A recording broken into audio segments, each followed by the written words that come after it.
From the moment I open up my eyes, there's one thing that stays on my mind. The Love Her Show with the duo. You gotta love her, praise her, treat her right.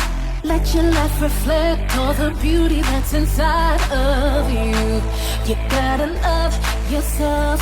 Let the best of you shine through.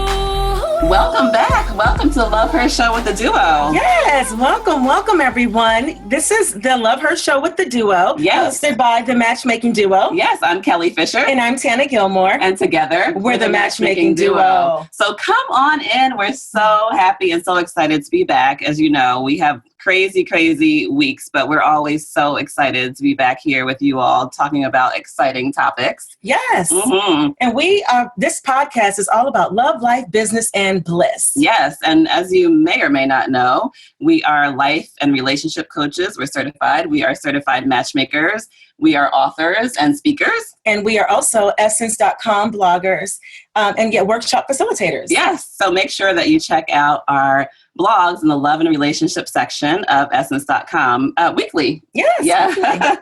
So today we have such a wonderful topic. We're back in the love lane. We are. We love the love lane. We are love gurus. So we love the love lane. We love life and all of that too. But love is always, I think, one of our strong suits. And that's what a lot of times people want to hear. They tell us, our listeners. They do. And it does really well in the analytics behind the scenes. Yeah. So we're listening. So we're back in the love lane. And we have a wonderful guest today. We are so excited. I think we met at the Matchmaking Institute in New York. We were all speakers, all of us, at the international conference at the Matchmaking Institute in New York City. This past April. Yes, this past April, which was a blast because we got to interact with all types of love professionals. It's from around the world. Yeah, from around the world. We remember it was Switzerland, it was China, all over the place. That was exciting and invigorating too. Mm-hmm. So we have today Dr. Terri Orbuch. Oh my goodness. We are going to ring the bell for her. So before she comes on, we have to tell you. So Dr. Terri is a PhD. She's a professor at Oakland University. She's a research scientist at University of Michigan, therapist, author, speaker, and media personality. And she's also the director of a long-term study. And this is why we wanted to have her on, because it's just so interesting. So it's funded by the National Institutes of Health. And she's been following the same 373 couples for over 30 years. That's incredible. Oh my God. That's incredible. Welcome, Dr. Terri. Well, thank you, Kelli. Tana, thanks for having me. You know, it's interesting because, you've been following the same couples for 30 years. You don't even look like you could, you don't even look like you can follow anybody for 30 years. You look 30. Thank you. Well, I was 8, but we won't get there. Very smart 8-year-old. Yeah. Right. Yeah. Right. But it's a great project because they all got married in 1986 and then we interview them over time. And if the couples get divorced, we continue to follow the divorced individuals over time. So I like to say now that I've been following 746 individuals, about a half of whom are still married to one another and a half of whom are no longer married to one another. Wow. I mean, the amount of insight that you probably have gained from all of this. Especially the science. And I think that was really what we discussed would be our topic for today. So lust versus love, the science of happy relationships. Right. And so you did a TED Talk on that, which was just amazing. The lust, Thank you. Love. And it was just incredible. We absolutely loved your methodology behind this topic. And because we often confuse the two, lust and love, we end up in premature relationships or tenured relationships lasting for years. We've talked to women and men, who've wasted their time over years. And that time is the one thing you just can't get back. So, can you tell us about the 4 Qs and how do you help them differentiate between the lust and love? Well, I think first you're absolutely right that people confuse lust and love, but there are 4 signals, and this is based on science. This is based on those individuals that I've been following. And the 4 Qs I think are really simple. They're questions that you want to ask yourself. So the first one, or the first question, is, do you want this person to connect with the people that are important to you?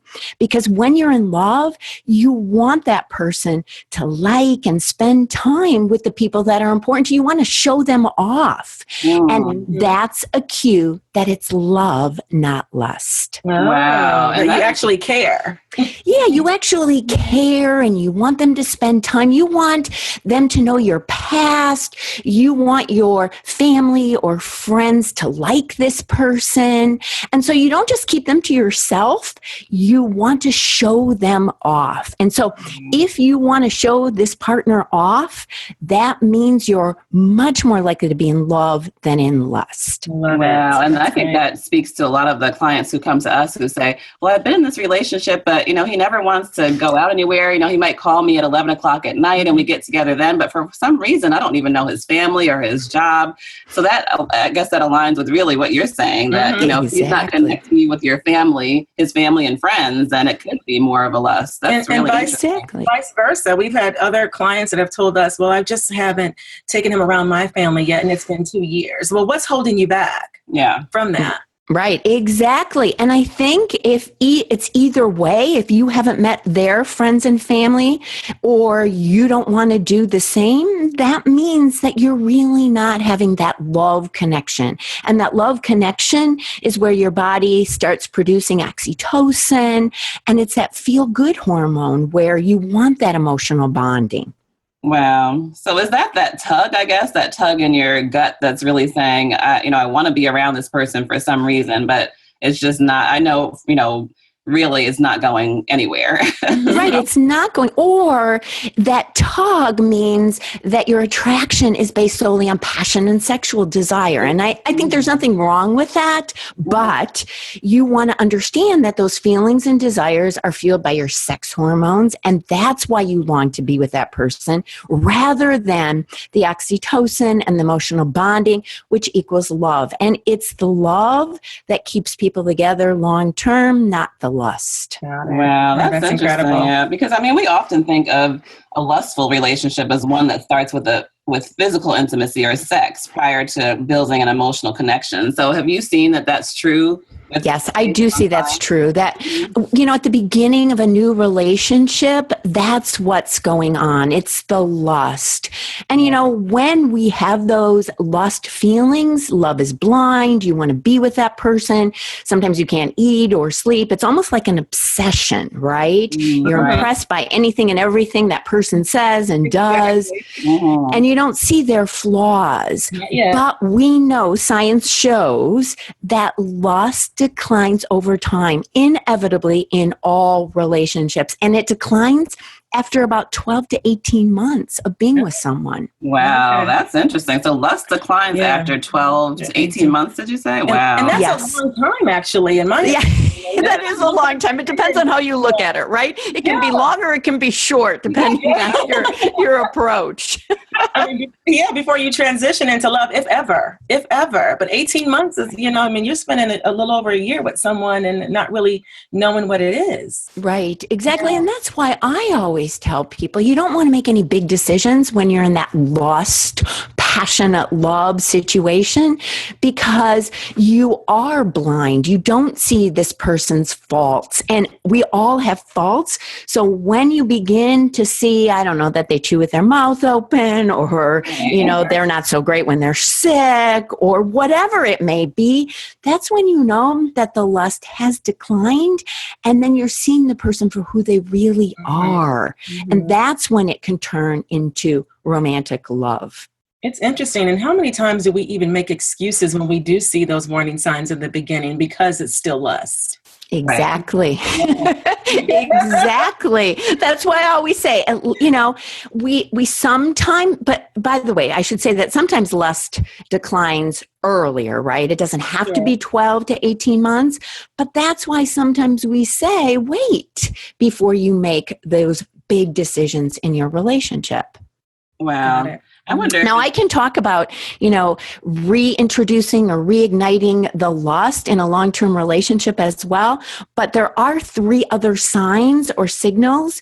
The connection with the people that are important to you was just the first sign or signal that differentiates lust versus love. Oh, yeah. Mm-hmm. The second one is that we speak in we rather than I terms. So when you're in love, your lives do become intertwined. You still can be independent. You can still have separate interests and friends.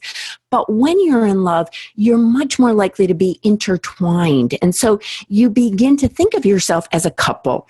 And when you begin to think of yourself as a couple, you think of yourself as we or us rather than I. And all you want to do is ask yourself, what did you do last weekend? And so when you respond to that question, is it in we terms or is it in I terms? Do you say, we went to the movies, we went out to dinner, we had a great weekend, or I went out to the movies with Sandy or George or Tom or whatever? And how you respond, your language, determines whether it's lust or love. Oh, wow. Yeah, that's great. I think we talk to our clients a lot about that too, because sometimes they're trying to figure out how I can, be more cohesive. And I think we always say, even just changing your vocabulary. So almost like, what are we doing for the holidays, or, this together? You want to just start using those words where you're including, the other person, so that you're even making those futuristic plans. Yes. So I think that's great, that even picking up on those things. And I think you have to be intentional doing that. Or are you saying that it has to just come naturally? Well, I think you can be intentional. I think if you're asking yourself, you don't know whether this is lust or love, that can be a signal, the language that comes out naturally. But if, like you're suggesting, you want to be more of a couple, you want to be more or have more emotional bonding, you can intentionally change your language, because perception will change the relationship as well. Sure. That's so true. I think that we do a great job with that with our clients in the very beginning, with, again, the vocabulary, we, us, our, together, those types of words. And it becomes reality eventually. We usually have them start that way. Yeah. I love it. I think that is great. I think we have the ability and the control and power to change our relationships. And like you suggested, language is great in doing that. Right. But I see what you're saying too, that if it's not coming naturally, then you might just be in a lust situation, because if you're just naturally still thinking down the line, you've been dating for 6, 8, 12 months and it's still all about I, then, you still haven't made that connection. So that's good information. And so what's the next cue? The next cue is you want to ask yourself, how much personal information are you revealing to this other person? Because love motivates you to share a lot of personal, often confidential information to your partner. Sometimes it's information that you haven't shared with someone else. So you feel an urge to share things about your childhood, your desires, your feelings, your goals for the future. And if you haven't done that, then it's much more likely to be lust. But if you have the desire to do that, that's much more likely to be love. I like to tell people it's almost like an onion. If you're only revealing the slivers of the outer part of the onion, like your interests, what movies you like, much more likely to be lust. But if the sliver of the onion goes to the core, where you're almost crying, right? When we cut an onion, we cry, right? Then that's much more likely to be love. The core of the onion is who you are and your goals, your dreams, your aspirations again. And so ask yourself how much you're revealing about yourself. And that will determine, the third way to determine, love versus lust. And that's certainly interesting because, again, we advise our clients that to give them drips of vulnerability and transparency very early on. Would you agree with that methodology? Yes, I totally agree. Again, if it's intentional, if you want to build a relationship, absolutely, then you want to reveal more about yourself. Personal, open, honest information. Yeah, I think it also has to do with both of you creating that space, though, where you can feel comfortable being transparent. So, if you're really, like you said, if in a lustful relationship, a lot of times things are just at the surface, right? So you never even take time to go down to the core because you don't have to. It's really just lust that's on the surface. But I think if you care about each other, you really want to get to know the person on a deeper level. So I think also creating that space where you both can feel comfortable, that, being intentional about creating that environment. I agree. And creating that space, or what I say is trust, is the number one essential ingredient in any happy relationship. When I follow these couples over time, about 97% of the women and 94% of the men say trust is the number one important rule in my relationship. So I think that's what you're suggesting. Trust that environment where I can reveal. Yes, definitely. Definitely. So what would be the next point? And I think the last cue to determine whether we have lust or love is what I call influence over each other. So when two people love each other, what one partner does or wants to do influences the other partner in strong and very meaningful ways. So if, for example, you were thinking about moving to another city for work, or you were contemplating or thinking about any big change, if you're in love, you want to involve that partner in your decision. You don't do it alone, because what happens to you is going to influence this other person. And what I tell people to do is think about if you had a medical scare, or if you got fired from your job, or you experienced the loss of a family member, would you go to this person and seek help or support? And if your answer is no, then lust. But if your answer is yes, then you're much more likely to be in love. Now, this doesn't have to be the only person you go to for support, but your answer needs to be yes. If you're experiencing love, you would go to this person for support, or to get feedback, or to be a confidant. Definitely. And it seems as if, their decision and the impact of even the conversation matters to you. Yes. So, right. Definitely. And can you think of, Tana, the number of clients, I was just thinking now, that have come to us for matchmaking, and we always kind of just touch on the one that got away. So the one that got away a lot of times is, they've been in that relationship for 2-3 years, and all of a sudden one of them gets, a job offer in another state, or they have an opportunity to further their education someplace else, and they didn't even consider the other person. They just made the move. And, so we always ask, so were you in love? I mean, if you're in love, you definitely make that decision together. So I think that was a turning point where they realized, wait a minute, I'm not in love. This is just something where I'm not considering the other person. Yeah. Or they realize later on that, oh my goodness, I did not involve this other person while making this decision, and I really missed this individual. I've relocated, I've, gotten a new job, a new home, and now I miss this other person. Where did I go wrong? How come I did not, have the conversation with him or her regarding this move? Exactly. And I think if you don't even want to go to that person, that's a signal to you as well. You may have thought you were in love or love, but not going to that person, not wanting their feedback, not wanting them to be a part of that decision is a real clear signal to me. Wow, that's true. And I wonder too, sometimes our clients will say, we were in this relationship and we never had that conversation about exclusivity. So sometimes I think that can be like that gray area too, where someone's just not ready, and one person might be in lust and the other in love, and that's kind of where it goes awry. Yeah, the conversation is so difficult to have oftentimes, that they're afraid of the rejection or the outcome of the decision. And I think reciprocity then is important for all of these signals, so that, we talked about like connection with the people that are important to you, but then you also want to meet your partner's family and friends. So you want to speak in we language, but you also want your partner to speak in we language. And it's the same thing with personal information and influence over each other. So a true, good, happy relationship has reciprocity capacity on all four of these cues or signals. And if your partner isn't doing it and you're the only person that's doing these signals, I encourage people to have that conversation. Yes, as you said, it's hard, it's difficult, but you might as well know early rather than spending 1, 2, 3 more years with this person. That's right. so true. That's interesting. Yes. I have a question for you, Yes. Dr. Terri. So do you feel that people can marry with compatibility and develop chemistry over time? Well, it's a very good question. I think the answer is yes. I do think that, especially for women, that chemistry can develop by mere emotional bonding and compatibility.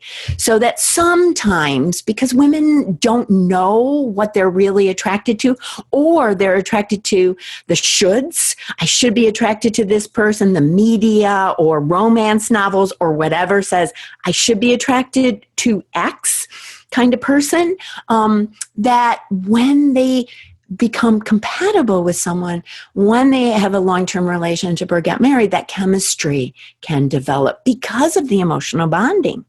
Right. Mm-hmm. And I think that's really kind of the principles of matchmaking too. I mean, where we kind of go backwards, where a lot of times our natural inclination is to just meet someone and we're attracted to their physical attributes. But for matchmaking, we kind of switch it around, as you know, and we match compatibility. So you're really starting with the things that you're compatible with, you know, values, goals, hobbies, faith. And so from there, you know, you're already starting out being compatible, and we're hoping that, and then sometimes we hear our clients say, oh, but there were no sparks on the first date, because that's what we're used to, right?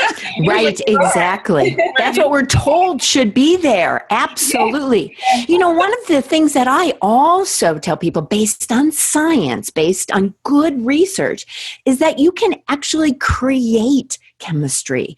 What we know is that if you and this other person do something that creates that adrenaline rush in your bodies, like exercising together, going on a roller coaster ride, watching a scary movie, or even going to a comedy club and having that good laughter, the adrenaline rush that's produced through this other activity can actually get transferred to your partner and your relationship. And there are study after study that show this can occur, that couples who go on a roller coaster are much more likely to have chemistry than couples who go to a lecture or a library date. And so not only is compatibility important, but you can create that chemistry and that passion and that arousal. Yes, and that's what we really want our clients to do. I mean, we want them to have a long-term, happy, healthy relationship. So, I mean, a lot of times, if you look back at some of the relationships that all of us probably had, especially early on in our younger years, it's like, oh, he's cute or she's cute. this is a good match. Yeah, it's not right. And it's really based on lust, especially based on what you're saying. But I was wondering too, so you followed over 700 couples at this point. So from what we're discussing, I mean, you've stayed in touch with some that even some of the relationships dissolved. So did you see any trends with the ones who didn't make it, just so that we can be aware? Yes. First of all, I should say that it is hopeful, because what I found is that 46% of the couples divorce, which is the national average divorce rate in the United States, but 71% of those people who got divorced found love again. And so I think that's such a hopeful message. It's possible. Yes, 71%. I think that's a lot. That's awesome. But what I found is that first, one of the themes is that people have to let go of the past. Wow. So that those individuals who said, I don't feel much of anything, or I feel neutral toward my ex, previous relationships, were significantly more likely to find love again, because they're fully present, because they're still not emotionally connected to a former partner or to a previous relationship. So you need to let go of that baggage, everyone. That's right. That's a clean canvas. And what we've learned too, with our matchmaking programs is when we're screening potential matches for our clients, it seems as though that 18 to 24-month time period after a breakup or a divorce, most men are ready to get married again, is what we've learned. And that's been our statistics. What do you find in the industry with the 71%? Like, how soon after are they willing to remarry? Well, what I have found is that first, men are much more likely to repartner sooner than women. So that's the first thing. So women take longer. They're much more cautious after a breakup, a significant breakup or a divorce than men are. Men are much more likely to say that they're in love sooner. That's the first thing, so that there are differences between men and women.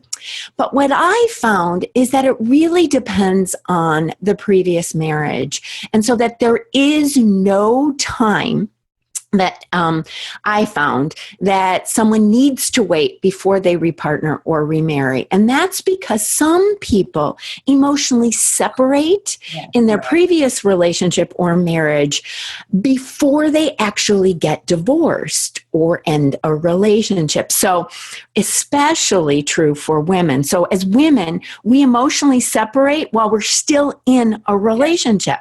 Men separate emotionally at the breakup point. Yes. So it can be 2 years that women are in a relationship until they finally get divorced. We were just having this conversation a couple weeks ago. We were just saying that about, how there was a gentleman we were talking to, just, in general conversation, and he was so surprised that his, wife finally pulled the plug. But we said, well, wasn't she giving you some cues? Wasn't she saying, well, yeah, for about a year and a half. She kept, threatening me, but she, I didn't think she'd actually do it. But all that time, she was really preparing herself, and that one day was just it. But she had already disconnected herself a year and a half before. She was done emotionally disconnected a long time before that. Yeah, exactly. And the wives in my study will say that I was giving cues and signals to now my former or ex-husband for at least a year or two, but he didn't pick up on it. He wouldn't change. I wanted to have this conversation. So she emotionally separated, just like you said. And so when she got divorced, she was ready in a few months because she had emotionally separated. So it really depends, in my study, on what happened in the former marriage or relationship. And so I always say that you can't say something is too early or too late without knowing what happened in the prior marriage or relationship. That's so true. And when they emotionally separated. So I guess we can't always go on the actual stamp of the divorce or the stamp of the separation. Yeah. It's really more that emotional connection and when that really was dissolved. Yeah, it's interesting because when we first started our business 4 years ago, we had this rule, we're not going to even consider any clients until they've been divorced at least 2 years. But we learned quickly after that that doesn't really matter. No. Yeah, exactly. Really matter. Exactly. And, states differ in their divorce laws, and counties within states even differ. Yeah. So sometimes you have to wait 6 months to a year. Sometimes it depends on, there's a certain clause that you have to abide by. So we don't even know legally, if we're talking about divorce, how long it takes for people to get divorced. It can be years. It can be, especially if there are a lot of things that have to be separated and they're just, waiting with bated breath for the actual contract. Exactly. That's so true. So I know we were also talking about strategies for a happy relationship based on science. So, are there a couple trends that you've seen with these relationships or strategies that we can all implement for a happy relationship? Yes, I think the first one has to do with that lustful desire or passionate love. As I said, my research shows that passion and lust declines in all romantic relationships. So it's not you, your partner, or the relationship. But in a long-term relationship, in order for it to be happy, you have to reignite the passion. And all that means is adding the things that created that lustful desire at the beginning. And we know that lust or passion is fueled by newness. So you want to do new activities with your partner. Anything new or novel that you haven't yet done with your partner can fuel passion. You know, it can be a new restaurant, a new vacation spot, or even a new class, you know, a salsa dance class you've never taken. Take it, and that can fuel the passion. Second, you want to use the element of surprise, because at the beginning of a relationship, everything was different. You always had that oh wow moment with your partner. And you want to do the same thing now in a long-term relationship. And then third, you need to do those arousal-producing activities with your partner. And I'm not talking sex, although that's great too. But I'm talking about an arousal-producing activity, like we said, you know, exercising with your partner, going to an amusement park, watching a scary movie, going on a hike. Anything that produces that adrenaline rush, as long as you do it together, will have that arousal transferred to your partner or your relationship. So any of those three things will reignite the passion. And so passion and lust is important in a long-term relationship in order for it to be happy and successful over time. That's fantastic. Thank you for sharing that. And we love what you wrote about your 10-minute rule. Can you share with our audience members about your 10-minute rule? Yes. Well, communication is really important for happy, healthy relationships over time. But when you ask couples what communication means, or are they communicating, typically it's just what I call maintaining the relationship. So they're talking about who's going to pick up the kids or do the housework or pay the bills or call mom. So I developed what's called the 10-minute rule. And that means every single day you want to talk to your partner for at least 10 minutes. So you can talk more, but at least 10 minutes about something other than these four topics: your children or family, who's going to do what around the house, work, or your relationship. So you need to talk for 10 minutes about something other than those four topics. So some couples say, oh my God, right? What am I going to talk about? I don't have anything else. Exactly. There's so many other things to talk about. What are you most proud of? What do you regret doing in the last year? What would you want to do 5 years from now? If you could have any superpower, what would it be? But you can also talk about movies or sports or music, but at least 10 minutes every single day about something other than those four topics. And what I found is that when couples do that over time, like the couples who are happy in my study, they become happier and they become more emotionally bonded over time. Wow, we love that. So I'm going to incorporate that into my marriage. Definitely. I love it. Yes, because you get at the core of the onion, remember? Yes. And we want to challenge all of our listeners to implement that. So whether you're single or whether you're in a marriage, I mean, you want to just take that with you. So the 10-minute rule, and that's a challenge, because when you think of the hustle and bustle of life, I mean, those are the top four things that you just want to be more effective with your time and say, well, we can talk, but we can sit down and talk and we can bond over what's next to do, like what chores next or the children and things like that. But that's a really great challenge just to focus on your relationship. With the TV off and your cell phones out of your hands and your laptop closed. Yeah. Yes, exactly. Without those distractions. Definitely. But we know that you want to share with our audience members what's next for Dr. Terri. Well, we'd love to hear that. Yes. Well, first of all, my website is drterri.thelovedoctor.com. So it's DRTERRI, thelovedoctor.com. And you can see on my website that I have 2 books that are based on this long-term study, popular books. 5 Simple Steps to Take Your Marriage from Good to Great is one excellent book for anyone who's in a long-term relationship or married. And then the second book, Finding Love Again, 6 Simple Steps to a New and Happy Relationship, for anyone who has recently or not recently experienced the loss of a long-term relationship or a divorce. And then on my website, you can also see that I have a video course called How to Find Love in 7 days. Wow. Awesome. And what better person to get this information from who's talked to, a myriad of couples. Over 700 people. That is amazing. So, you have to have gained so much insight that we all can learn from. So we definitely invite everyone to visit Dr. Terri, thelovedoctor.com and get more information. And we were just looking here, all the places that you've been seeing, all the national outlets from the New York Times and the Today Show, it just goes on and on. So we have definitely enjoyed our time with you, and we thank you. And we definitely want everyone to get more information. And for those of you who want more information about us as well, you can find us on our social media at The Matchmaking Duo on Twitter, Instagram, Facebook.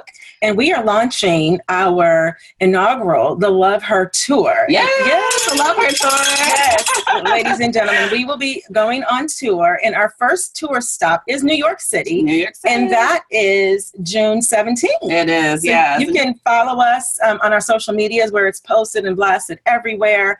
It's going to be an amazing event. So we're excited to meet you. Come out and join us in New York, and the following week in Atlanta, the week after that in Essence Music Festival.